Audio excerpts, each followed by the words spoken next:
You're listening to the HR Mixtape, your podcast with the perfect mix of practical advice, thought-provoking interviews, and stories that just hit different so that work doesn't have to feel, well, like work. Now, your host, Shari Simpson. Joining me today is Stephen M.R. Covey.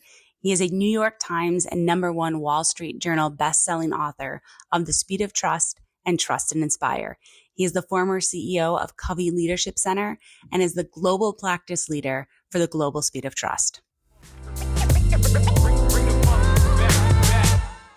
Stephen, thank you so much for jumping on the podcast with me today. You're welcome, Shari. I'm excited to be with you. So I had shared a story offline before we got started about how I got introduced to your father as a very young teenager, not even a teenager, a 12-year-old, learning about the 7 habits. And so I wanted to see from you, why follow in your dad's footsteps? I mean, it's just such an interesting story. What excited you most about being able to help leaders evolve and grow and really make better connections? Yeah, it's an interesting question because when I came out of business school, I had some different opportunities. One was in investment banking on Wall Street. That sounded pretty exciting. Another was in real estate development. And I did that a little bit before business school and I had great opportunities there. And then those are kind of more legitimate, big offers and exciting things. And then the third opportunity I had was to join up with my dad and for just a small company at the time called Stephen M.R. Covey and Associates. And all my business school classmates were taking the big splashy jobs with investment banks and big consulting firms and were a big opportunity. And then I had a couple of those offers and I went a different path and I joined with my father, a small company, and no one had ever heard of it. But I did it because I knew what my father was about to publish. He was about to publish the 7 Habits of Highly Effective People book. And he'd been teaching the 7 habits, but the book had not come out yet. And I just knew that this book would resonate with people. They would respond to it. And I thought, you know what? I want to be part of this. I think this is going to impact people everywhere. And so I said, I'm going to do this and join and try to turn this into something great. So I joined and then I kind of ran with my skills, which was more on the management side of running the business, building the business. And my father was the thought leader, the thinker, the writer. And I did that for about 13 years. And then suddenly I found what I wanted to write about. And I kind of shifted gears. I still was in the same industry of really unleashing human potential. But I went from the management side of it to then the thought leader side when I came up with the idea of, I want to focus on trust. Because I think that's the key need of our time. And once I found my voice on trust, then I kind of shifted my career path and became like my father and really was following in his footsteps. Before I was trying to complement him in the work he was doing, building a business around his work. And then I began to do something similar to him as I found my voice around trust. And so it really was a process of me figuring out where my contribution laid and what I needed to do. And it kind of emerged. It was probably less planned out and more just emerged along the way. So how did you think about developing your own personal brand? I mean, you got your dad's namesake, so that could probably be confusing for some people. Yeah.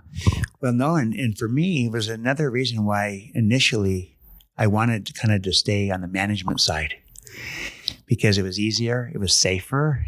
I wouldn't have, a comparison of, he's not his dad, and I'd just be a poor man's version of it. And so it was easier to just say, I run the business. He's the thinker and the thought leader and the speaker. But it was, again, once I found what I wanted to talk about, trust, that fear dissipated. Just kind of went away. And I said, you know what? we need to talk about trust. We're underestimating the impact of trust by a factor of at least 10 and maybe by 100. And we're also not understanding how trust is truly learnable as a skill, as a competency. And I need to write about this. And then the fear dissipated because I felt like I found my voice. And then, and I said, okay, no, I don't want people to be confused because I'm not my dad. And we have very similar names, but slightly different, with different middle initials. And what I didn't want to do was write a book on trust and have everyone think that I'm Stephen Covey, the original Stephen Covey. And then they feel like they got a bait and switch later when I'm not. And so it was very important to me when I wrote the book. I actually had my father write the foreword to the book so that it would call it out. And then some of the endorsements, I had it very clearly say, like Tom Peters talked about how my father did this and now his son is doing this with this trust book. And I had like 3 of the endorsements on the back just to try to make it clear to everyone, this is Stephen M.R. Covey, not Stephen R. Covey, because I didn't feel like it would be a good thing to write a book on trust and have the reader feel like, you deceived me in buying this book. I thought it was by your dad, not by you. So, but all of that was worth it. And I didn't worry about it once I found my voice.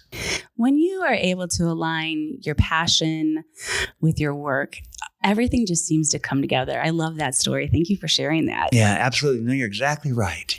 It's that overlap of your passion with also what you're good at, with also what there's a need for. You see, there's a great need for trust. And then finally, also what you feel compelled to do, maybe even inspired to do. And those 4 things overlapped. And that's when I feel like I found my voice. That's amazing. A lot of people have read your book. I know that a lot of organizations have implemented Speed of Trust. With everything that has happened in the world, there's definitely been an increased demand for it. How have you and your organization looked at updating studies or research specifically on the impact of trust now compared to, even a couple of years ago? Yeah. Well, that's what happened when I initially wrote the book. It was in 2006. So just recently, I guess a few years ago, we came out with an updated edition. For that very reason, is that we felt like, well, let's find some new stories, new examples. There's new data, new research. And here's what's happening, Shari, is that the data on trust is actually exploding right now.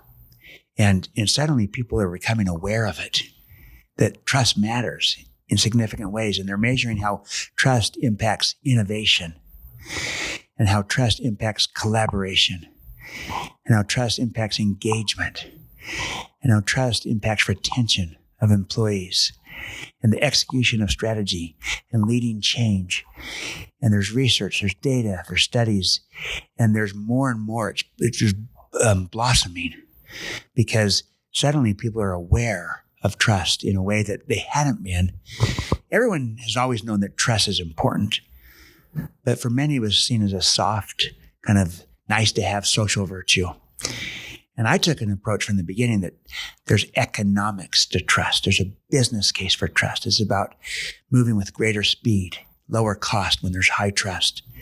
And you can quantify it. You can put a value on that. So all of that remains true. It's just that now we're seeing the impact of trust on everything is being measured and quantified.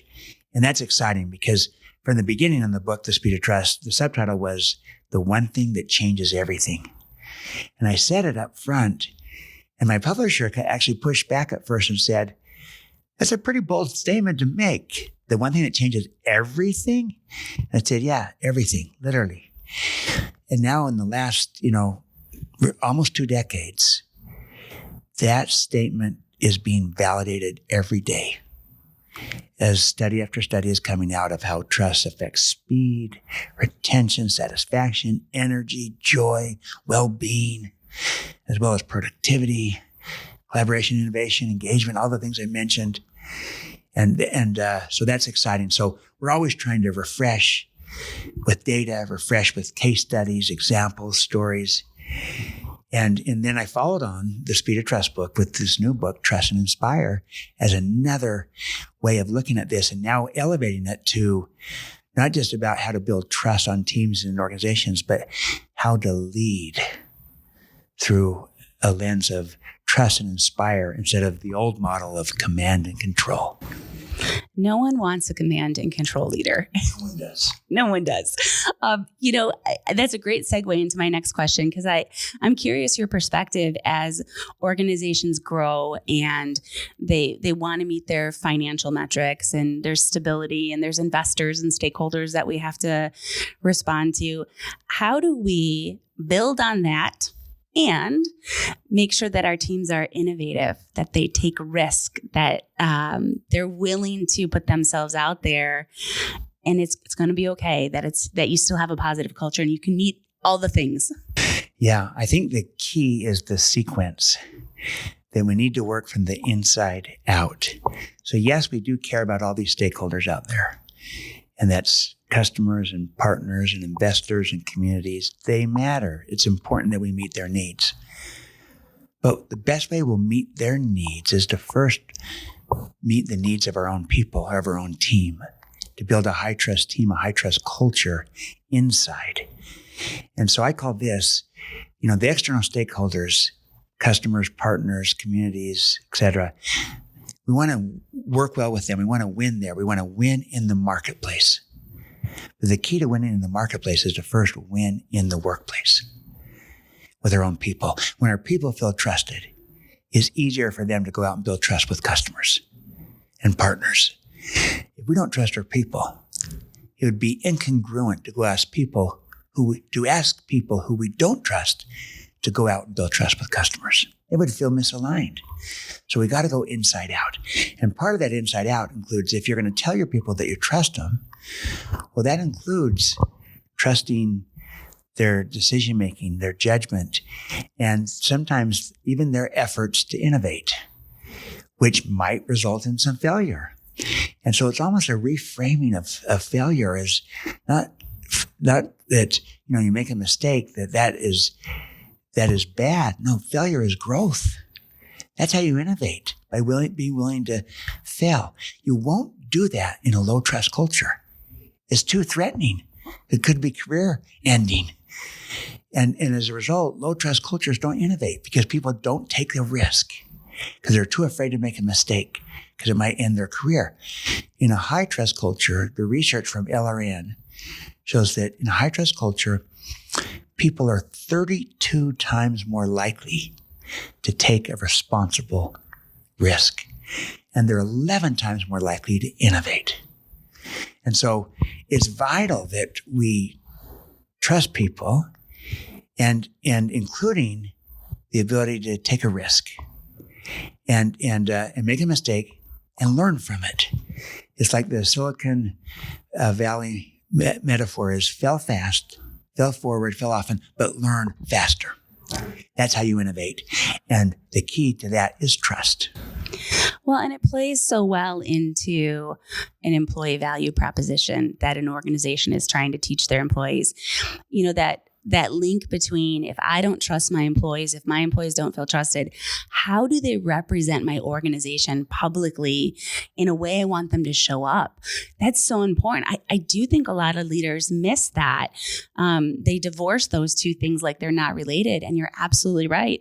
They are related. They're intrinsically related. In fact, the connection is so strong, it's almost shocking to think it would be otherwise. If we don't trust people, they're going to project out that distrust that they feel from you is naturally into other relationships. But when they feel trusted and they feel valued and they feel inspired, that also projects out into those relationships. And it just becomes so authentic, so real, so powerful. And then you get a virtuous upward cycle where trust and confidence creates more trust and confidence. And it's just such a better way to lead out by extending trust to others. And that's what this new book, Trust and Inspire, it's saying, look, as leaders, we have a stewardship, a responsibility to trust our people. not a blind trust. See, a blind trust is no expectations, no accountability. It's just saying, I trust you, whatever happens, happens. No, always with expectations that we build together. Always with the process of accountability around the expectations so that we build an agreement together around the trust being extended. And then suddenly I don't need to micromanage the person anymore because they're governing themselves. They're managing themselves based upon the agreement we built together. They report back to me on how they're doing. They feel empowered. I don't have to micromanage. They become creative and innovative and finding new ways to do it better than I thought of before. And they're happier. So they produce better. They're happier. I don't spend my time micromanaging. I'm happier. And it becomes a virtuous upward spiral. I love that. I want to ask you a question about the book, and I don't want you to give it all away because if you're listening, you should run out and get both books, obviously. We'll make sure that we link to them in our show notes. But if you're a sales leader and you want to take this concept of trust into your relationships with clients, do you have a couple tips on that? Yeah. Here's one of the key tips that if we want to create trust, it's important that, yes, we are trustworthy. And that is something that you earn. You earn trustworthiness through demonstrating your character, demonstrating your competence. And we want to show our clients that we are trustworthy. And we demonstrate high character. We demonstrate high competence. And they can look at us and say, no, this is a company, this is a person of integrity, of good intent. They're seeking my win. I really feel the spirit of win-win from them and not win-lose or not hidden agendas.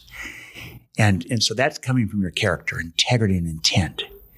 But also the customer is looking at them and saying, are they current? Are they relevant? Are they capable? Do they have the talents and the skills, the expertise, the products, the offerings that can help me solve my problems? I call that capabilities.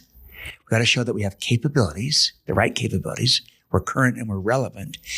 And then they also are looking for what's their track record of results? How have others worked with them? Have they delivered in the past? So I just named 4 cores of credibility: integrity and intent flowing from your character, capabilities and results flowing from your competence. And the combination of both character and competence creates credibility or trustworthiness. So that's where you start. And that's what you can control is your trustworthiness, your company's trustworthiness. And you try to communicate that to the client in appropriate ways, not in a braggadocio way. We're the greatest, but rather, here's our track record. We've been doing this for years and here's what we're good at. And here's clients that we've had great success with and you can talk with them. And in other words, we are credible. So we've got to be trustworthy, but there's one more thing we got to do. It's not enough to merely be trustworthy. It's necessary, but insufficient.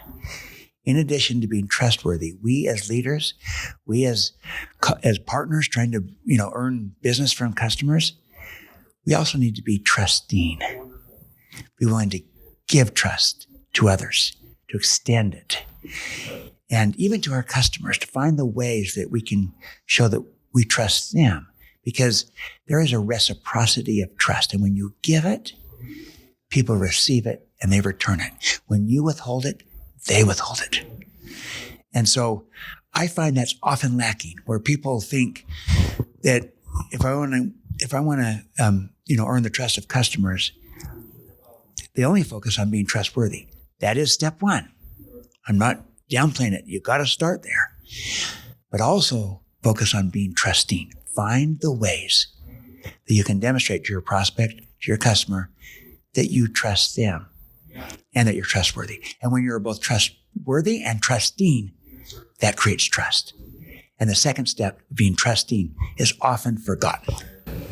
The sales people that I have enjoyed working with the most have been the ones who have been honest about what their products and tools can do and what they can't do, and have said, hey, you know what?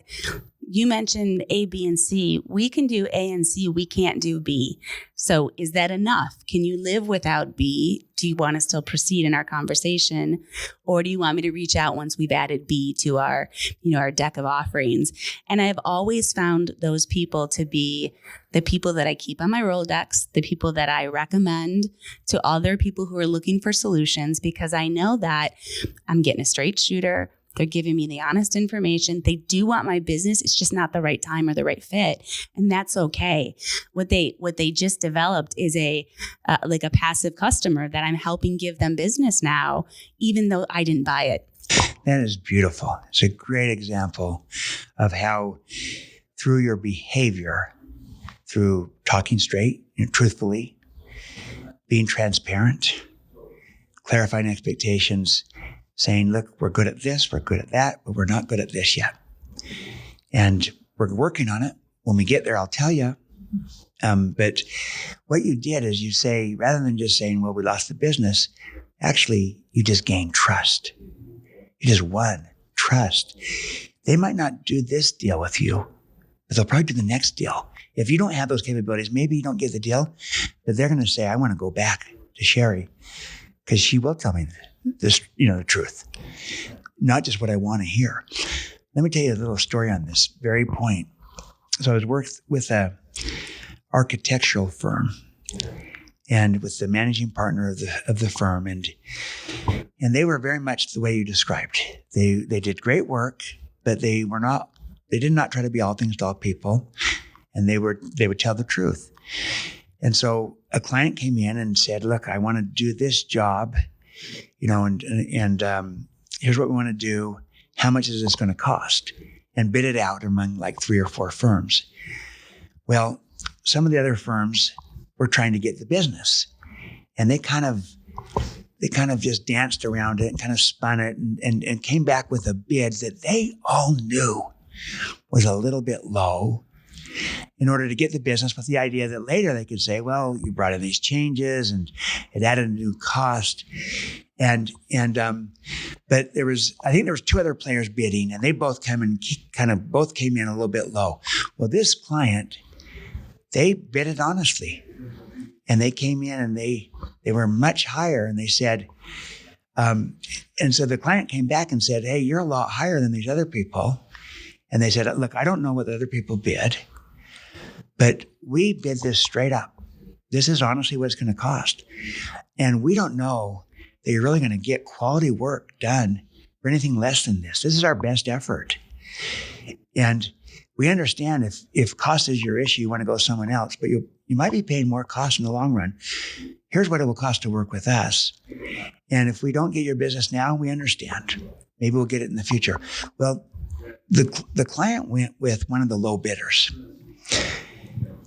And it was a disaster because the low bidder kept coming back and adding new costs and everything. And really, the client got upset saying, you're just adding things. And then they remembered the conversation that they had of saying, no one can do this job for this amount. And they'll probably come back. They might come back and add more things, but, and they said, I don't even know if I can trust this company that's supplying us now, this other firm. And they said, but I know who I can trust. The firm that told me the truth from the beginning. And they literally stopped the business with them because they were violating the contract, kept adding costs to it, and went back to the first company and said, we want to work with you because we trust you. And they earned that trust right up front by talking truthfully, being transparent, taking the issue head on, not apologizing for it. And it was more important, the idea is that you tell people what they need to hear, not necessarily what they want to hear. They might not like it, but they learn that they can trust you. And that's worth its weight in gold. Then you develop a reputation. Then you get repeat business, you get referral business, and you even get reputation business because it goes in front of you. Well, and as an employee, if you have a leader that you have developed that trust, that leads to psychological safety. And then when there is tough conversations, when there is maybe a performance concern, or maybe there's a big business decision that is changing the dynamic of the company, you don't feel fear. You don't have that flight or fight response. You can just have an honest conversation because you've built that trust up with that person. So that's amazing. Beautifully. Yeah. You may add one more piece. Yeah, go for it. So that's clearly the trustworthiness side. Let me give you an example on the trusting side, being trusting as well as trustworthy to create trust. So I'm thinking of an example of Gail McGovern. And Gail is the president and CEO of the American Red Cross. They do great work all over the country and really all over the world. It's a global organization. And when Gail got in as the new CEO, the Red Cross had been through a few leadership changes in the last couple of years. And they always had a great purpose, great mission, but they were trying to figure out their operating model. And so there was a little bit of kind of turnover of leadership, and suddenly now Gail comes in. And so Gail went on a nationwide listening tour to listen to people in the organization. So this is now building trust internally.